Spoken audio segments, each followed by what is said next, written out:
6 million wild boars roam across the United States. Imagine this. You're standing in a field at dawn. The fog hangs low, the air is still, and somewhere beyond the tree line, the soil begins to move. Not from the wind, but from hundreds of hooves tearing through the earth like an unstoppable force. This isn't a scene from a horror film. This is real life, and across the world it's happening every single night. Wild boars, once a symbol of strength in ancient legends, have now become one of the most destructive and dangerous invasive species on the planet. Today, we're going deep into the world of wild boars. How they've invaded our lands, the battle to contain them, and the surprising rise of a global wild boar meat industry built on chaos. If you're ready for this journey, drop a comment saying, "I'm ready," because what you're about to discover might change the way you see wildlife forever. Wild boars, or scrofa, were never meant to be here, at least not in the way they are today. Originally native to Europe and parts of Asia, they were brought to North America centuries ago for hunting. Back then, no one could have predicted what would follow. Freed from natural predators, with rich farmland to feed on and mild winters to survive, the population exploded. Today, more than 6 million wild boars roam across the United States, from the thick forests of Texas and Louisiana to the orange groves of Florida and the hills of California. Each year, they cause more than $2.5 billion in agricultural damage, tearing up fields, breaking irrigation systems, and devouring crops overnight. But the economic damage is just the surface. Beneath it lies a growing ecological disaster, one that scientists call a silent invasion. Wild boars reproduce at an extraordinary rate. A single female can have 2 litters a year, with up to 12 piglets each time. Within a few months, those piglets reach breeding age themselves. Do the math. One pair of wild boars can multiply into hundreds within just a few years. Unlike most invasive species, wild boars adapt fast. They can live in freezing climates or scorching deserts, feed on roots, crops, insects, or even small animals. In Texas, wildlife officials say the population is growing so fast that 70% of wild boars would need to be removed every single year just to keep numbers stable. Yet despite trapping, hunting, and government control programs, their numbers continue to rise. But how do you even stop something like this? Across the southern United States, a quiet war is being fought. One waged not with armies, but with farmers, ranchers, and hunters. Massive drop traps are now being used, capable of capturing entire sounders. That's what a family of wild boars is called. Some traps are even controlled remotely, triggered by motion cameras and satellite signals. Others use helicopters and drones, tracking herds from above in a desperate race against destruction. In some regions like Texas and Oklahoma, aerial hog hunting, and emphasis, has become both a solution and an adrenaline-filled sport, a last line of defense for farmers trying to protect their crops. Still, every victory feels temporary. For every boar removed, 2 more seem to take its place. Captured boars don't always go to waste. Many are now being processed for their meat, a growing industry that's turning a pest problem into profit. Across Europe and the United States, specialized facilities process thousands of wild boars every month. But how does wild boar meat differ from conventional pork? The answer lies in its origin. Unlike farm-raised pigs, wild boars live free. They roam forests, forage for roots, acorns, berries, and insects. This natural diet results in leaner, darker meat with a richer, more intense flavor. On average, wild boar meat contains 3 times less fat and 25% more protein than standard pork. It's also higher in omega-3 fatty acids, iron, and essential vitamins, qualities that are drawing the attention of chefs and health-conscious consumers worldwide. But getting wild boar meat from the forest to the dinner plate is no simple process. In the United States, the USDA and FDA enforce strict rules for handling and transport. Each captured animal must be individually inspected for diseases like brucellosis and pseudorabies. Transporters use reinforced cages and double-lock steel crates to prevent injuries or escape. Because unlike domestic pigs, wild boars are unpredictable and dangerously strong.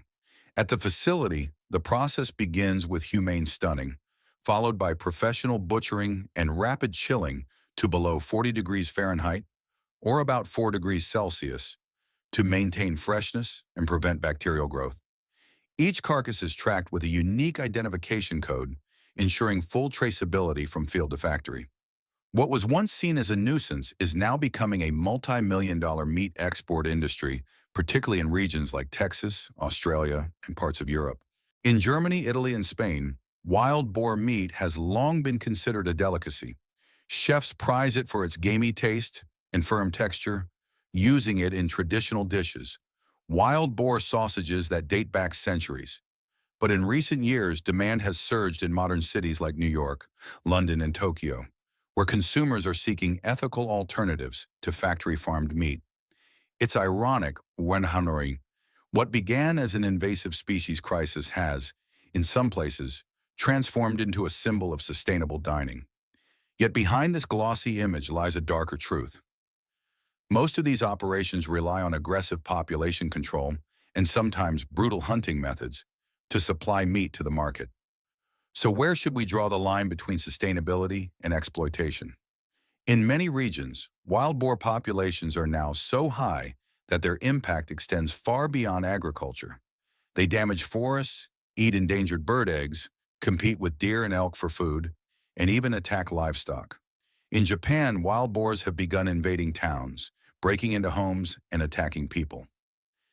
In 2023 alone, over 1,000 human encounters were reported.